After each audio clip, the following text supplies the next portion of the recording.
본 방송에서 제공하는 투자 정보는 투자 판단에 대한 조언입니다. 방송에서 제공하는 주식의 가치, 가격 상승 및 가격 하락에 대해서는 방송사에서 보장하지 않습니다.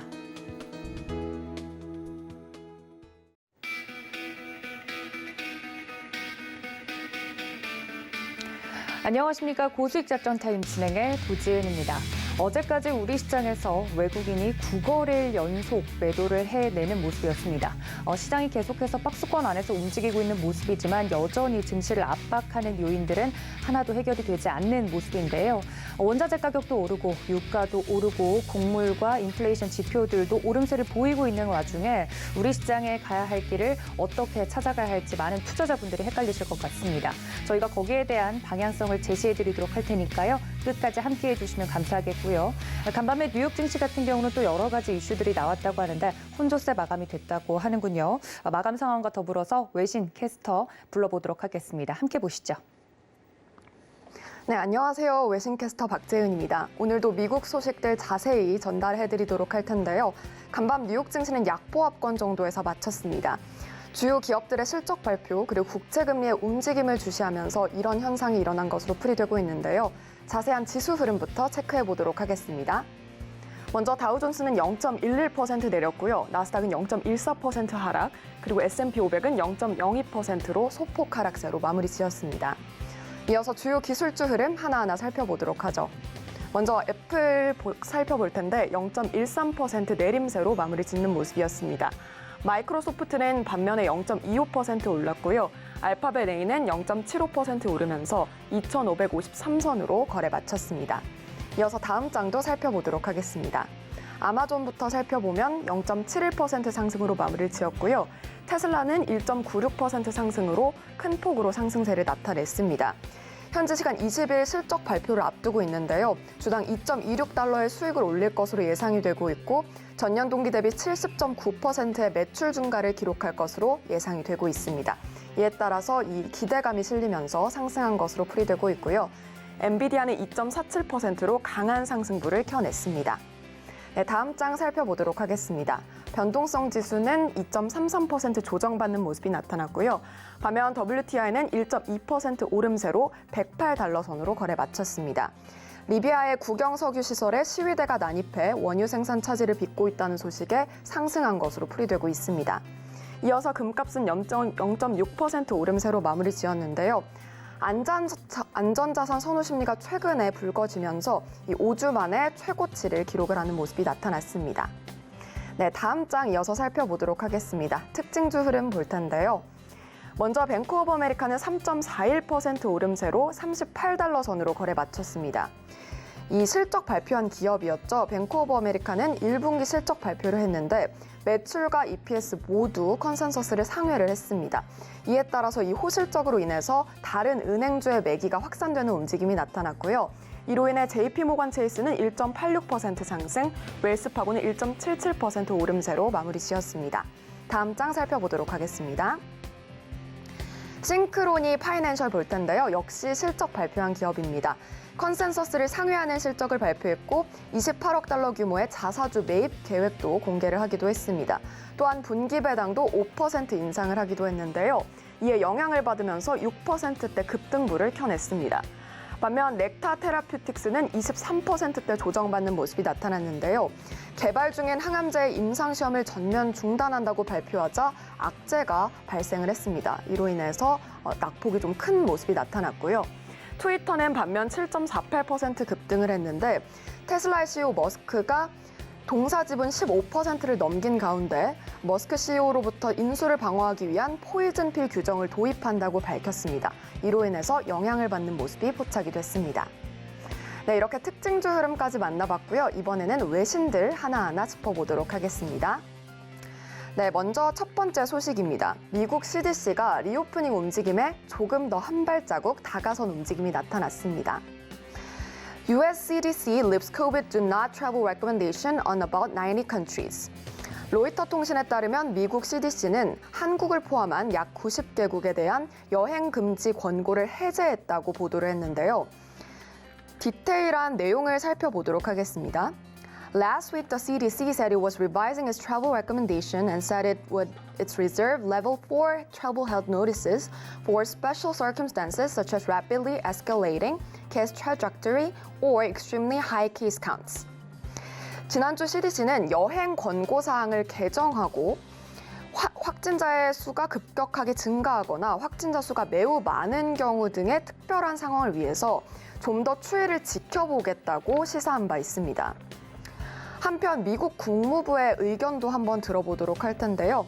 The U.S. State Department said last week it was also sharply cutting back on do not travel advisory for international destinations. 미 국무부는 지난주 국제여행 금지 권고안을 대폭 축소했다고 밝혔는데요. 지난주 미 국무부는 모든 여행 권고사항의 약 10%를 코로나뿐만 아니라 모든 위험 요소를 고려해서 레벨 4에 남겨둘 것이다라고 강조한 바 있습니다. 이 내용을 들어보도록 하면 The department last week said its update due later on Monday will leave approximately 10% of all travel advisory at level 4라고 강조가 된 건데요. 리오프닝주, 특히 항공 여행주에 매기가 집중될 것으로 풀이되는 만큼 이 관련주의 흐름은 저희 서울경제TV와 함께 체크해 보시면 좋을 것 같습니다. 네, 다음 기사 살펴보도록 할게요. 미국 천연가스 가격이 2008년 이후 13년 만에 최고치로 치솟았다고 하는데요. Natural gas surges to highest level since 2008 as Russia war upends energy markets.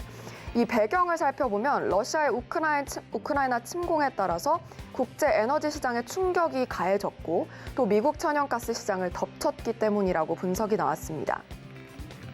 먼저 첫 번째로 살펴볼 내용을 보면요.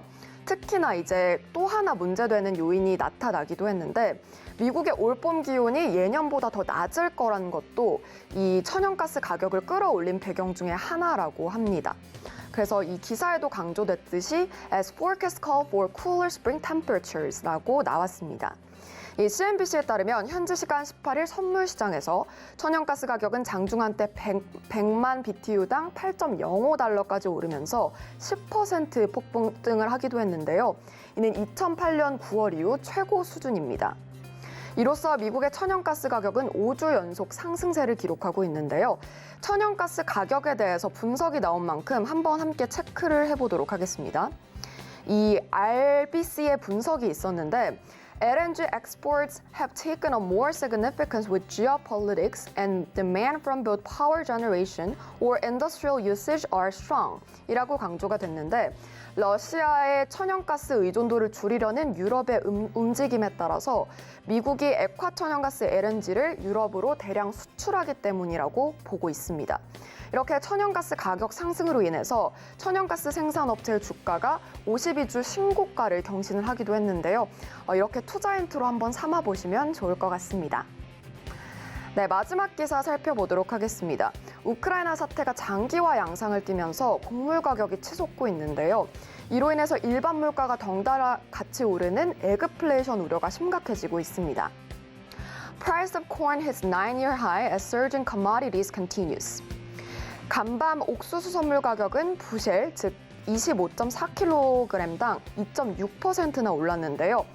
The contracts for July corn futures were trading above $8 per bushel on Monday, the highest level since September 2012라고 강조가 되면서 2012년 9월 이후 최고치를 경신한 수치고 $8 선을 처음으로 돌파했습니다. Corn is just one of several agriculture commodities that has seen surging prices in recent weeks, in part due to the war in Ukraine. 이 우크라이나 사태가 장기화되면서 특히나 옥수수 가격이 치솟고 있다는 점이 강조되기도 했는데요. 가뭄과 이상 기온으로 인해서 더 심각하게 좀 부각이 되고 있습니다. 코로나19 사태 이후에 글로벌 공급망 차질 그리고 운송비 급등 여파로 인해서 작년부터 이미 옥수수 값이 꿈틀거렸는데 올해 이 러시아 우크라이나 사태로 인해서 더 수직 상승하게 됐습니다. 한번 표를 통해서 흐름을 살펴보면요. 최근 9년간의 흐름을 봤을 때 최고치를 기록을 했다라고 강조가 되면서 이 최근의 흐름이 급격히 특히 상승한 것을 확인할 수가 있죠. 이렇게 전 세계 옥수수 수출량의 5분의 1을 차지하는 두 나라의 전쟁으로 인해서 올해 초까지만 해도 부실당 6달러였던 이 옥수수 값이 넉 달 만에 30%나 치솟은 것으로 풀이되고 있습니다. 그런데 이 밀 선물 가격도 추운 봄 날씨로 인해서 장중 최고 3.5% 오르기도 하는 등의 다른 곡물 가격의 가격 상승세도 계속되고 있는 점이 문제인데요. 에그플레이션으로 인해서 비료, 사료, 곡물 관련주는 오히려 수혜를 입을 것으로 예상되는 만큼 관련주의 흐름 체크해 보시면 좋을 것 같습니다. 지금까지 외신 브리핑 만나봤습니다.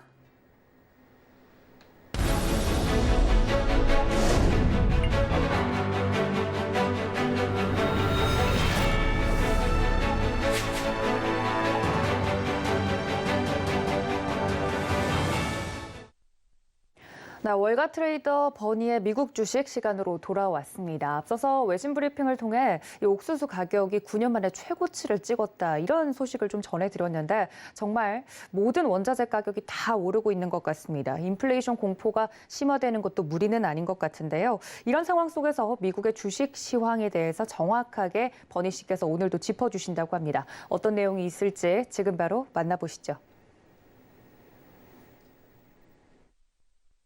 So when we talk about market declines, we want to measure the declines from a variety of different considerations. We want to think about what stocks are going down, how far down those stocks have gone, what sentiment is like, what liquidity is like in the market, what the global macro events are that are driving this, and what typically happens after those events. We want to think about actually the stocks themselves and the indexes themselves and how that all fits together. Because what happens when an index declines, whether it's the Dow Jones, the S&P 500, or the NASDAQ Composite, stocks within that index perform totally differently. And it makes sense because in our case now, what we have is a rally in the energy sector that's holding up the index relative to technology and consumer discretionary components of the stocks that are within the index. So what I want to do right here is just revisit a couple things that I've talked about before and remind us about what they are, and then show some other interesting observations that we can make currently. So this chart, again, is what we've looked at before. It's a measure of market liquidity. So what we have when we look at the market every day, we've got bids and offers in the market, and there's a lot of market makers. There were specialists at the New York Stock Exchange when we had the big trading floor there, and now what we have is electronic market makers. And what we want to see here is how good their bids and offers are, or how weak their bids and offers are, how poor their bids and offers are. Because when a market is stable, those bids and offers are really tight.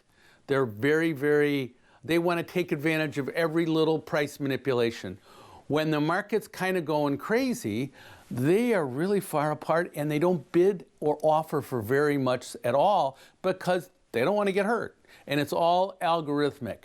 So what we do know, though, is that at every extreme, as we would always understand at the bottom when we get these sell-offs, liquidity breaks down, and we don't have very good markets, and it's very difficult to sell stuff. Whether we talk about the crash in '87, whether we talk about the Lehman affair, where Lehman filed for bankruptcy in 2009, 2008, whether we talk about COVID, whether we talk about what's going on right now. So what we can see right here, how deep we've gone in terms of lack of liquidity. So on a scale of 1 to 100, we are down here around 5%. So we're in the bottom 5% of all of the experiences that we've had before in terms of market liquidity. In 2020, we didn't quite get this low. So what we see right here is that we have conditions that are occurring right now that are symptomatic of market lows in terms of just liquidity. That's one of the things we want to think about, but just liquidity. Now we can also think about option activity, whether we buy call options because we believe the market's going to go higher. So say the stock's at 100 and we buy a call option at 120 to be able to own the stock at 120, and we pay $2 for it. If it goes through 120, we can exercise that option and be long the stock at 120, and we paid $2 for that. If it doesn't go above 120, we lost our $2. The same thing on the downside. If we buy a put option because we believe the stock's going to trade below 80 and we want to be short that stock if it trades below 80. So you can use it as portfolio insurance, or you can be bearish. If the stock goes below 80, we've made that sale. We can exercise that option and make that sale at 80. If it doesn't go below 80, then our $2, we lose our $2 again. So what I did here is I looked at put activity, options to be able to sell a stock at a price below the current stock, and then the difference between the call activity and the put activity.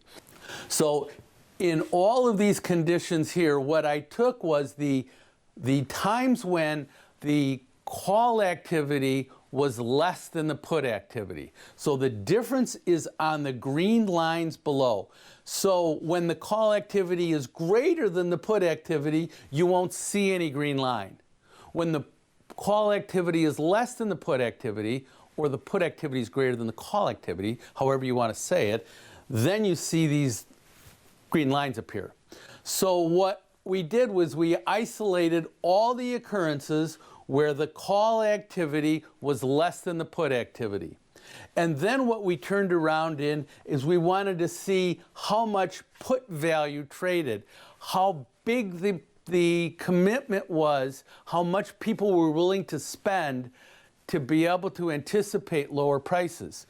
And what we see is that all of these spikes, not all of them generated a significant amount of put value, but COVID generated a significant amount of put value, and now we are at probably all-time highs on this chart in terms of the amount of put value.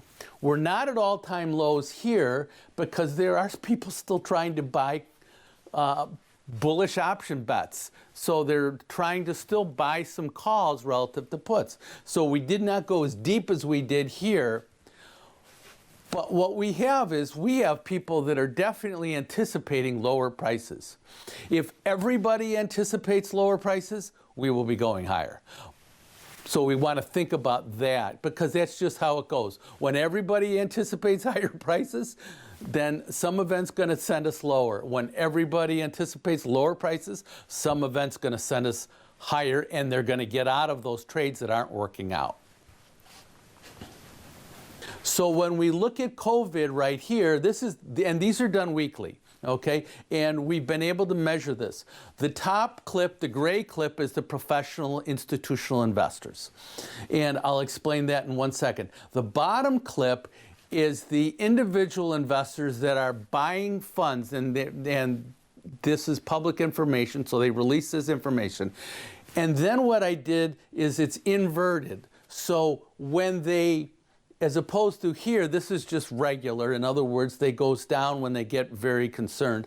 Here what I did was I wanted to see spikes in bearish activity, okay, by the individual investors. So this is inverted. So when this line, the red line goes up, or the red bars go up, they're buying much more bearish funds and selling out of all their bullish funds.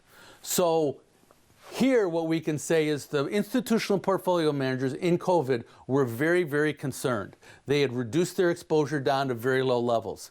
Here, what we can say is the retail, the individual investors were buying funds that had a bearish response to them. You know, if the market would go lower, those funds would make more money, and selling out of all their bullish funds. Great.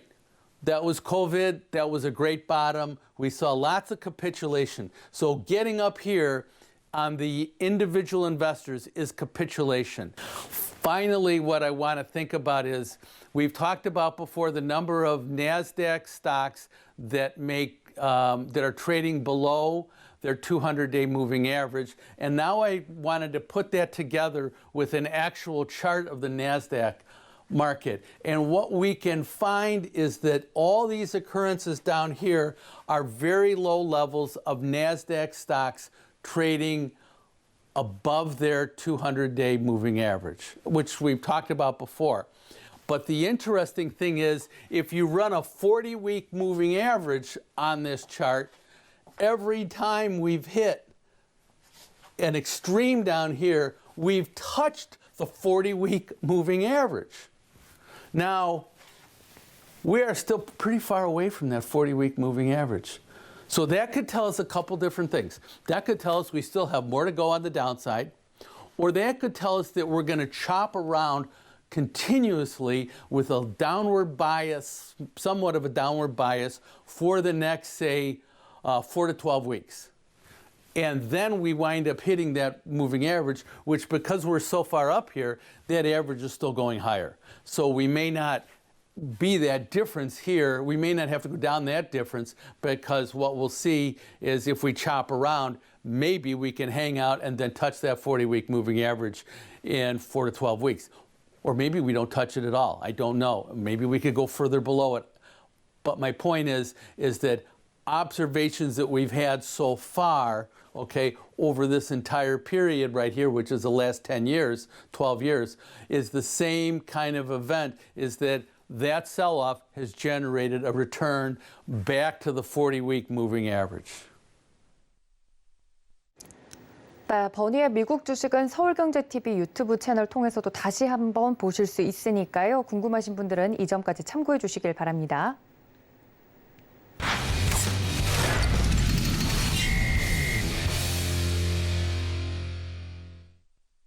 네, 화요일 이 시간은 증권 리포트를 본격적으로 분석해보는 시간을 가져보도록 하겠습니다.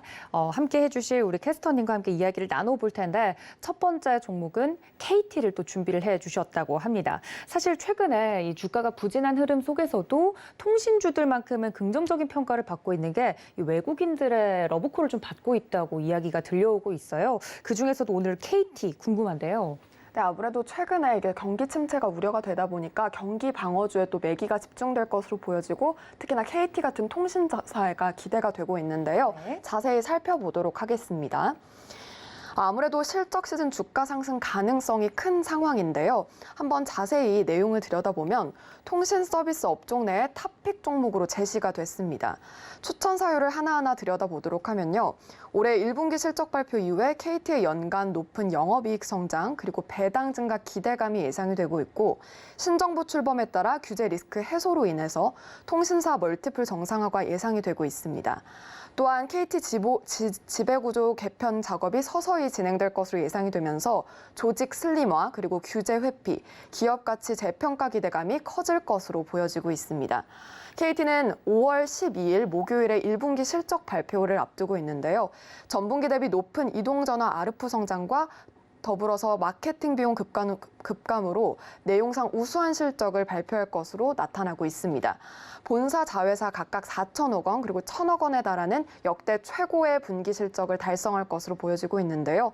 이에 따라서 5월 어닝 시즌 KT의 주가는 한 단계 레벨업이 될 것으로 평가를 받고 있습니다. 연간 본사 영업이익이 20% 이상 성장할 것이라는 기대감도 받고 있는데요. 동시에 올해 추정 DPS는 2,200원이었는데 이 수치도 이젠 보수적이다라는 평가도 나오고 있습니다. 기대 배당 수익률이 5.5% 수준인 4만 원까지는 무난히 상승할 수 있을 거란 판단이 나오고 있는데요.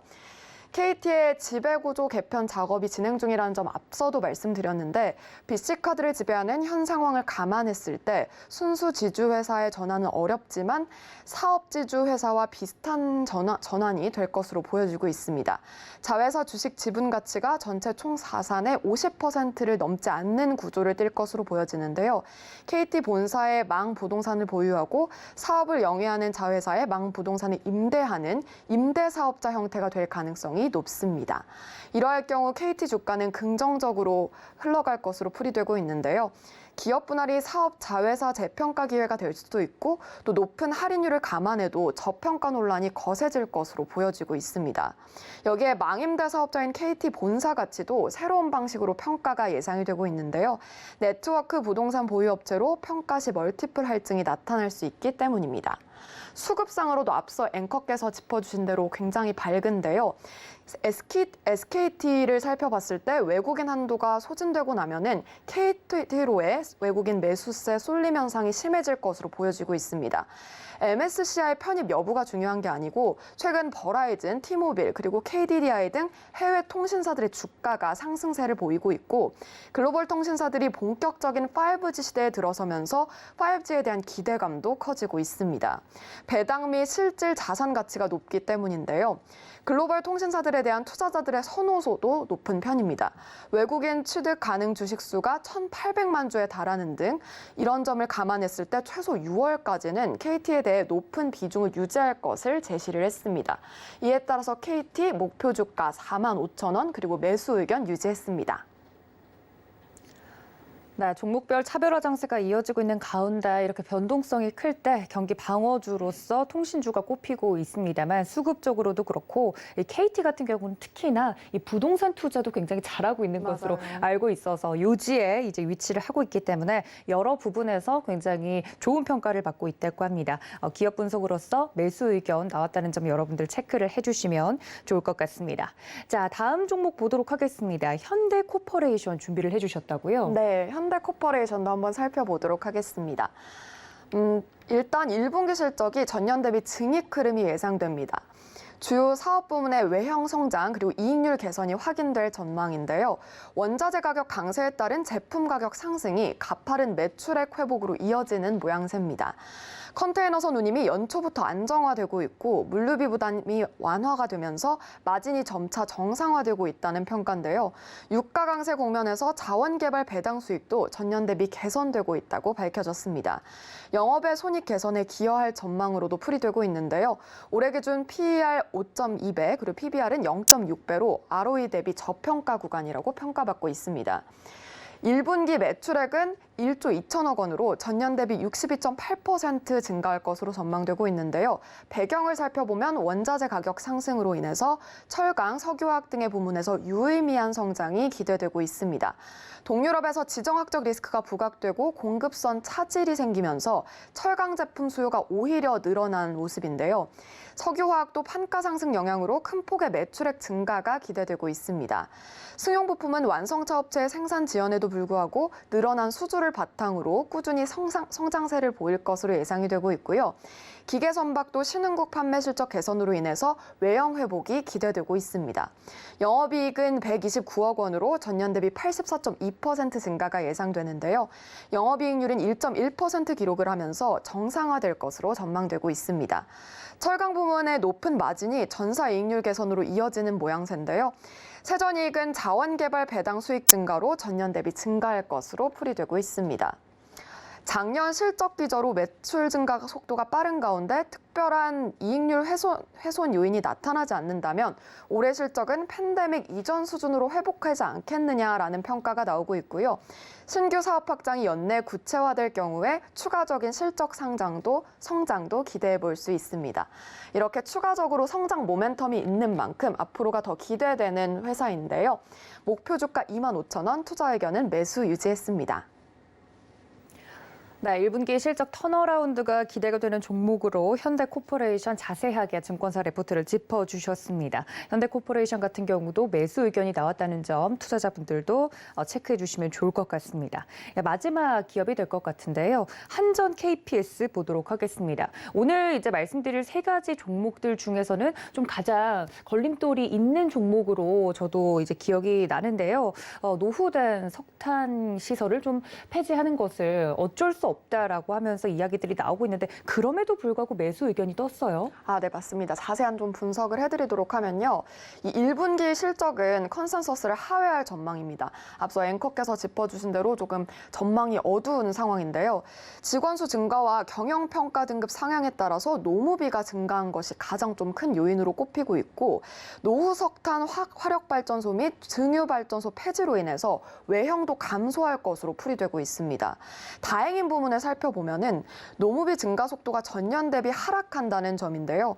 물론 올해 경영평가 등급에 따라서 이 앞으로 실적 변동 가능성은 존재하지만 적어도 과거 3년 등급 평균이 급등하던 때와 비교를 했을 때 그 증가 속도가 완화될 것으로 풀이가 되고 있습니다. 올해 기준 PER은 14.1배, 그리고 PBR은 1.5배인 수준인데요. 1분기 매출액은 3,121억 원으로 전년 대비 3% 감소할 전망입니다. 이 주된 원인으로는 화력 부문 매출 감소가 꼽히고 있는데요. 작년 5월에 삼천포 1, 2호기, 그리고 올해는 연초 호남 1, 2호기에 이어서 2월에 울산 4, 5, 6기가 폐지가 됐기 때문입니다. 내년부터 노후 석탄 화력 설비 폐지 사이클이 도래한다는 점에서 중장기적으로 봤을 때 외형 감소의 우려가 더 커지는 상황인데요. 원자력은 예방 정비 물량 감소에도 개보수 매출 그리고 신규 원전 시운전 실적이 반영되면서 전년 대비 개선이 예상되고 있습니다. 해외는 시운전 매출이 인식되면서 증가하고 있는 가운데 송변전과 대유 매출은 전년 대비 소폭 감소할 것으로 예상되고 있습니다. 영업이익은 전년 대비 42.3% 감소하면서 325억 원이 예상되고 있는데요. 외형 감소와 노무비 증가로 마진 하락이 불가피할 것으로 추정되고 있습니다. 연내 신한울 1호기 상업운전에 따른 외형 회복과 해외 실적 개선으로 인해서 하반기로 갈수록 점차 개선될 것이다라는 긍정적인 내용도 짚어졌습니다. 이어서 살펴보면 새로운 정부가 들어서면서 원자력 발전소를 증설하고자 하는 과정에서 중장기적인 매출처 확대가 나타날 전망인데요. 물론 노후 석탄 폐지가 내년부터 본격화되고 향후 정비 시장 개방이 추가로 이뤄질 수 있다는 점은 주가에 부담이 될 수 있지만 연내 발표될 10차 전력 수급 기본 계획에서 기저 설비 증가 계획에 따라서 중장기 실적 전망이 구체화될 수 있음이 전망이 됐습니다. 이에 따라서 목표 주가 52,000원, 투자 의견은 매수 유지했습니다. 네, 이렇게 한전 KPS까지 증권사 레포트 내용을 짚어봤습니다. 매수 의견이 떴다는 점 그리고 관련돼서 왜 매수가 떴는지에 대한 내용을 짚어드렸으니까요. 투자자분들은 이 점까지 체크해 주시면 좋을 것 같습니다. 자, 이렇게 종목에 대한 이야기를 날카롭게 해주시는 분 다시 한번 모셔서 이야기를 좀 들어보도록 할 텐데요. 늘 이 시간을 꽉 채워주시는 분이시죠. 글로원 파트너스 이성웅 이사님 연결하겠습니다. 이사님 안녕하십니까? 네, 안녕하세요. 네, 반갑습니다. 첫 번째 이슈로 좀 넘어가기 전에 어제도 장전에 짚어드렸던 종목들이 굉장히 장중에 잘 갔어요. 종목을 고르실 때 이렇게 단기 트레이딩적으로 최근에는 짚어주시는 것 같은데 장 흐름에 맞게 이렇게 종목을 선별하시나요, 이사님? 네, 아무래도 시장 흐름 자체가 저희가 시초가 기준으로나 아니면은 제시된 가격 기준으로나 좀 투자해서 기간을 놓고 들고 갈 만한 시장의 흐름이 나타날 때는 좀 템포라든지 그런 거를 맞춰서 말씀을 드리고요. 최근 시장 자체는 아무래도 좀 실적에 대한 민감도가 높고 그다음에 시장 변화 자체가 장중에도 크기 때문에 이러한 점을 감안해서 제가 종목을 맞춰서 말씀을 드리고 있습니다.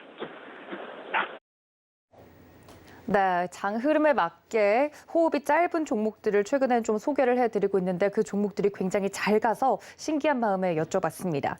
첫 번째 이슈로 좀 들어가 보자면 앞서 말씀해 주신 내용을 토대로 최근 이 종목별 차별화 장세가 이어지고 있는데 오프닝에서도 제가 잠깐 언급을 드렸지만 외국인들이 9거래일 연속 어제까지 좀 순매도를 하는 모습이었습니다. 이런 장 속에서 맞는 종목을 찾기가 개인 투자자분들은 좀 어려우실 것 같은데 이런 장세가 언제까지 좀 지속이 될까요? 네, 시장 자체 흐름이 아무래도 외국인 수급의 부재가 나타나고 있는 상황인데요. 이게 환율적인 측면도 있고 물론 1분기의 실적 자체는 긍정적일 수 있지만은 최근에 원자재 가격 상승으로 인해서 이 다음 분기 또는 올해 말까지 실적에 대한 불확실성이 가중이 되는 것으로 보입니다. 이게 외부 변수로 인해서 촉발이 된 부분이다 보니까 외부 변수 자체가 제거가 된다고 하면은 다시금 시장은 반등이 나올 수 있는 요인이 있겠는데요. 다만 현재 국면에는 이러한 불확실성이 지속되고 있다 보니까 시장에서 외국인 매도는 지속되고 있는 것으로 보입니다. 현재 국면에서 저희가 접근해야 될 종목을 살펴본다고 하면은 1분기 실적에 대한 기대감이 주가에 덜 반영된 종목들을 접근을 하는 게 나을 것으로 보이고요. 그런 점을 종합을 해봤을 때 저희가 기판 업종 같은 경우가 아무래도 해성DS 같은 경우에 긍정적인 실적도 있었다 보니까 한 번 더 짚고 넘어갈 필요가 있을 것으로 보입니다. 네, 그럼 관련돼서 확실히 대형주보다는 중소형주가 좋겠다 말씀을 해주신 만큼 오늘 준비해주신 종목은 어떤 종목 들어볼까요? 네, 오늘은 신택을 말씀드리겠습니다. 신택 같은 경우는 기판 관련 사업을 영위하는 기업인데요. 기판과 관련해서는 통상적으로 매출 자체가 높으면서 영업이익률이 낮은 그러한 성격을 나타내는 업종이었습니다. 왜냐하면은 이게 전자제품이라든지 아니면 자동차라든지 이러한 부분에서 계속 수요는 있어 왔지만은 단가 자체가 올라가지 않고 그다음에 다양한 업체들이 존재하다 보니까 매출 측면에서는 높게 책정이 되지만은 영업이익률이 낮은 측면이 있었는데요.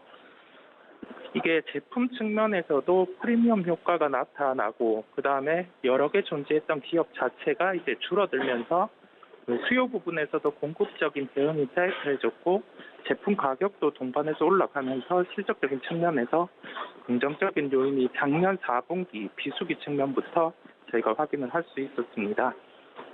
신택 같은 경우도 기판 관련 사업을 영위를 하는데요.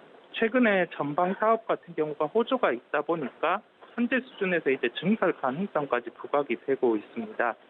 기존에는 저희가 전기 전자 쪽의 장비 업체라든지 이런 제품의 업체들 같은 경우는 증설을 하면은 증설 이후에 경기에 대한 사이클, 그다음에 업종에 대한 사이클이 변화를 하면서 주가가 하락을 하는 걸 확인을 할 수 있었거든요. 그러한 현상을 기업들도 겪었다 보니까 아무래도 증설에 대한 결정 자체를 전방업체의 그런 이런 제품 증가라든지 그러한 부분을 확인을 하고 이제 하는 것으로 보이기 때문에 시장에서 이제 증설에 대한 반응을 긍정적으로 받아들이는 점을 저희가 알 수가 있습니다. 추가적으로 1분기 실적에 대한 기대감으로 접근이 가능하겠고요. 1분기 실적에 대한 측면은 영업이익으로 한 770억 원으로 전망이 되고 있습니다. 일부 일회성 비용이 있겠지만은 업황 자체가 괜찮은 상황이고 환율 측면에서도 원달러 환율 자체가 상승을 하는 구간에 있었다 보니까 이 부분에서 실적 측면은 좋을 것으로 예상이 되고 있습니다. 기판 쪽 해성DS가 먼저 실적을 보여줬고 어제 같은 경우 증설에 대한 점도 있었지만은 기대감으로 다른 기판 종목 같은 경우도 상승을 하는 걸 저희가 확인을 할 수 있었거든요. 이스테탈시스가 어제 비슷한 그런 예측으로 상승을 했었고 그렇다 보니 저희가 기판 업종 중에서 실적이 긍정적이고 상승에 대한 요인이 존재하는 심택에 대해서 오늘 말씀을 드렸습니다. 네, 오늘은 기판 관련된 종목 중에 심택 이야기를 해드렸습니다. 사실 이 반도체 업황과 관련돼서 반도체에 투자하고 싶으신 투자자들은 최근에는 삼성전자보다는 이렇게 중소형주들에 직접 투자를 하시는 분들이 많은 걸로 저희도 알고 있는데 어제 또 말씀을 해주셨던 해성DS를 포함해서 기판이나 이런 쪽 관련된 종목들은 다양하지 않습니까? 최근에 1분기 실적이 좀 좋아질 것으로 꼽히고 있는 종목 중에 대덕전자도 있고요. 다른 종목들에 비해서 심택이 또 준비해 주신 이유가 궁금하기도 한데 대덕전자는 혹시 이런 종목들은 어떻게 보시나요, 이사님? 네, 대덕전자도 똑같이 그렇게 살펴보시면 됩니다. 심택과 대덕전자가 아주 큰 차이가 있는 게 아니라 통상 저희가 매수 시점을 결정을 할 때는 올해 예상이익 대비해서 시가총액 수준이 지금 어느 정도까지 와 있는지 그거를 체크하다 보니 상대적으로 지금 약간 덜 오른 구간에 있는 심택을 선택을 했고요. 이러한 주가 흐름상에서 심택 대덕전자가 통상 함께 주가가 상승하는 경향이 있는데 업종 안에서도 조금 앞서거니 뒤서거니라고 표현을 해야 될까요? 주가의 순서가 한 번씩 바뀌면서 그런 흐름이 있다 보니까 우선적으로 심택을 말씀을 드렸고 앵커님이 말씀하신 대덕전자 같은 경우도 같은 개념에서 함께 살펴보시면 기판 업종의 1분기 실적에 대한 요소 그리고 이게 일회성이 아니라 다음 분기까지 이어질 수 있는 부분이 심텍과 대덕전자 함께 적용되는 그러한 요인이다 보니까 이러한 종목은 함께 같이 보셔도 될 것으로 보입니다. 네, 함께 움직일 만한 비슷한 종목들도 주가 흐름을 계속해서 체크하는 것이 좋겠다는 말씀까지 함께 해드렸는데요. 그렇다면 지금이라도 이런 중소형 기판 관련된 종목을 투자하는 거에 대해서는 어떻게 생각하시는지 궁금합니다. 물론 가격 매력도는 종목들마다 좀 다르겠지만 예를 들어서 오늘 장 초반에 이런 종목들을 공략한다면 유효할까요? 네, 장 초반 같은 경우 접근하셔도 될 것으로 보입니다. 왜냐하면 실적들이 긍정적이게 나온 종목들 같은 경우가 아무래도 주가의 반영이 빠른 모습이었는데 그게 그 특정 시점 같은 경우 딱 정해놓고 매수를 하기보다는 미리 매수를 해놓는 게 결과적으로는 나았더라고요. 이게 해성GS 같은 경우도 그랬고 LG전자 같은 경우도 또 다른 되지만은 그런 요인이 있었고요. 그렇다 보니까 심텍 같은 경우나 대덕전자 같은 경우는 지금 집산 업종 내에서 주가 흐름을 보면은 해성GS라든지 그러한 종목들, 이스페타시스라든지 그러한 종목들보다는 그 절대적인 주가 수준으로는 지금 좀 덜 오른 면이 있거든요. 그렇다 보니 시초가 기준으로도 접근하는 것도 괜찮을 것으로 보입니다.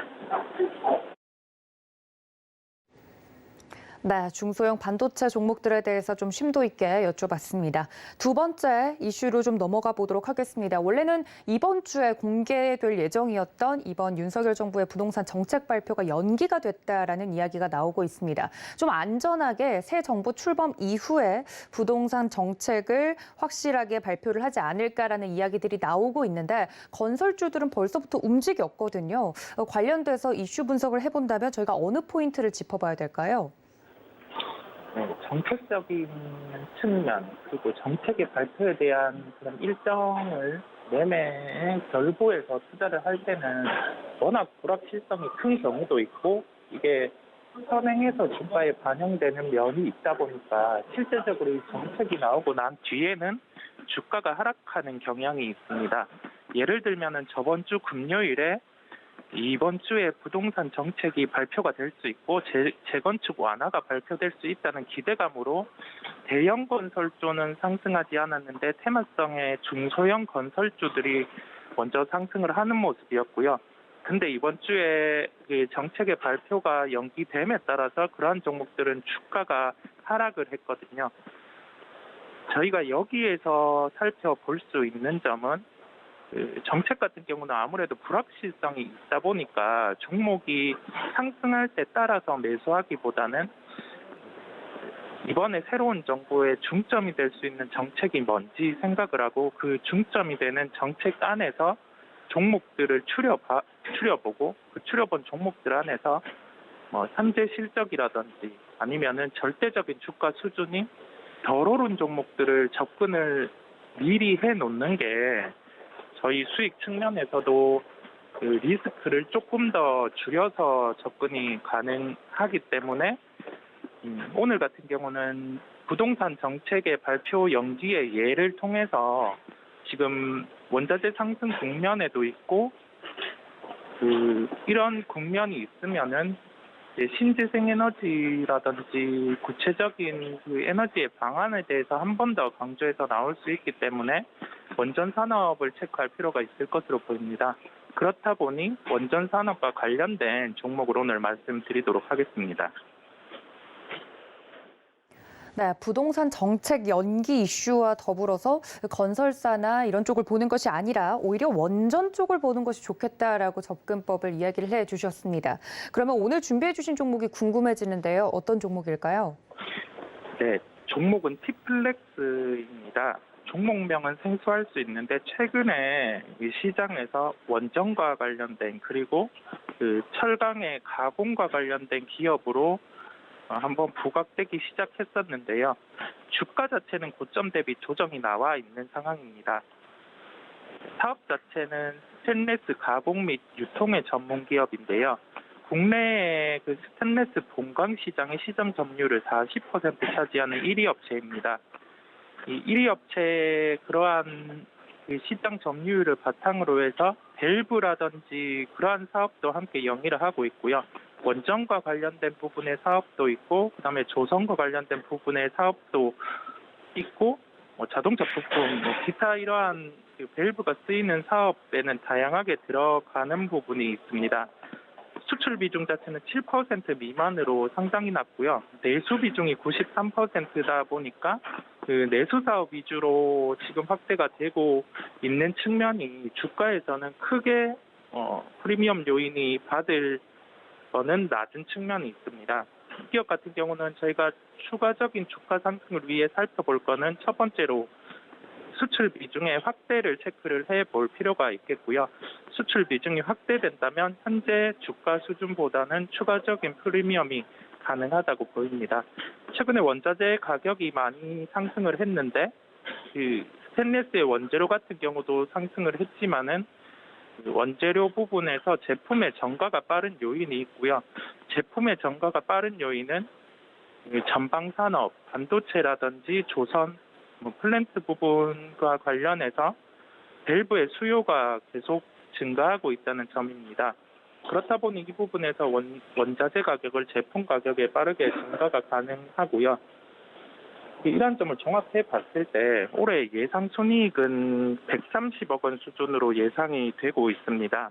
이건 현재 그 원자재 가격 상승과 제품 가격의 상승 부분을 반영을 하지 않은 그러한 순이익입니다. 현재 시가총액이 1,425억 정도인데요. 통상적으로 역사적인 주가 수익 비율을 저희가 올해 예상 순이익에 대입을 해봤을 때는 기본적으로 1,500억의 시가총액까지는 상승이 가능할 것으로 보입니다. 그렇다 보니까 현재 측면에서 저희가 살펴봤을 때 T플렉스라는 종목은 그 원전과 관련돼서 시장이 테마주가 움직일 때 후발로 한번 테마성을 띠고 움직였었거든요. 근데 그러한 구간에서 주가가 그 하락 조정이 나와 있는 상황이고, 그 하락 조정이 나온 상황에서는 그 매수를 접근을 할 때 저희가 그 아직도 이익 대비해서 시가총액이 싼지 비싼지 그거를 판단해서 접근을 하는 게 그 위험 요인을 줄여서 접근할 수가 있거든요. T플렉스는 현재 구간이 조정이 잘 나온 상황이고, 그 현재 가격 자체가 올해 예상 순이익 대비해서 그 상승에 대한 룸이 남아 있는 구간이기 때문에 접근을 편하게 해도 될 것으로 보입니다. 네, T플렉스 종목에 대해서 자세하게 좀 특징적으로 이야기를 해주셨는데 혹시 그럼 이 종목도 장 초반에 공략이 가능할까요, 이사님? 네, 현재의 가격 구간을 살펴본다고 하면은 그 조정이 나와 있는 상황이에요. 주가가 제가 고점에서 조정이 나와 있다고 말씀을 드렸는데 구체적으로 가격을 한번 살펴본다고 하면은 지금 5,870원, 고점이 7,950원이었거든요. 최근에 주가 흐름 자체가 박스권 흐름 5,400원에서 6,000원대 박스권 흐름을 형성을 하고 있습니다. 6,000원대가 가격적으로 돌파가 이루어진다면은 추가적으로 상승은 용이하겠고요.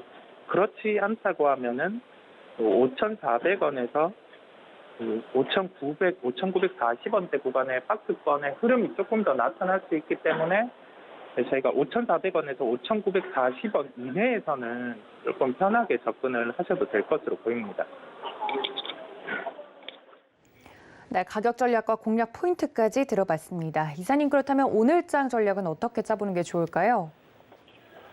시장 흐름이 중소형주 강세, 대형주의 약세 흐름이 지속되고 있는데요. 수급 자체 개선이 없다면 그 수급 중에서도 외국인의 수급에 개선이 없다고 하면은 대형주의 부진은 이어질 가능성이 높을 것 같아요. 어제 삼성전자가 소폭 상승으로 마감하기는 했지만은 여기에서 이제 바닥이 나왔다고 논하기에는 시기상조로 보이고요. 전일 미국의 반도체 지수가 좋았습니다. 그렇다 보니 금일 삼성전자, SK 하이닉스를 필두로 한 대형 IP주들이 강할 수 있겠지만은 저희가 매크로 환경 중에 원자재 가격 상승, 그리고 아직 안정되지 않는 환율, 그다음에 거래소, 코스닥 기준 모두 돌아오지 않는 외국인 수급까지 감안을 해봤을 때 상대적으로 외국인의 매매 비중이 낮은 중소형주 같은 경우에 강세가 이어질 것으로 보이고요. 그렇다 보니 대형주가 실적 대비해서 싼 구간으로도 진입한 종목들이 많은데, 그렇다고 해서 대형주를 접근하기보다는 중소형주 쪽에 초점을 두고 시장 대응을 하는 게 나을 것으로 보입니다. 네, 이렇게 오늘장 전략까지 들어봤습니다. 지금까지 글로원 파트너스 이성웅 이사님과 함께했습니다. 이사님 고맙습니다. 네, 감사합니다. 네, 오늘 저희가 준비한 소식은 여기까지입니다. 장중의 대응 전략은 저희가 다음 프로그램이죠. 매매 시그널 통해서 잡아드릴 테니까 끝까지 함께해 주시기를 바랍니다. 또 본 방송에서 제공해 드린 정보는 투자 판단에 대한 조언일 뿐 해당 주식의 가치나 수익률을 보장하고 있지 않다는 점까지 알려드리면서 저는 잠시 쉬었다가 다시 인사드리겠습니다. 시청해 주신 여러분 고맙습니다.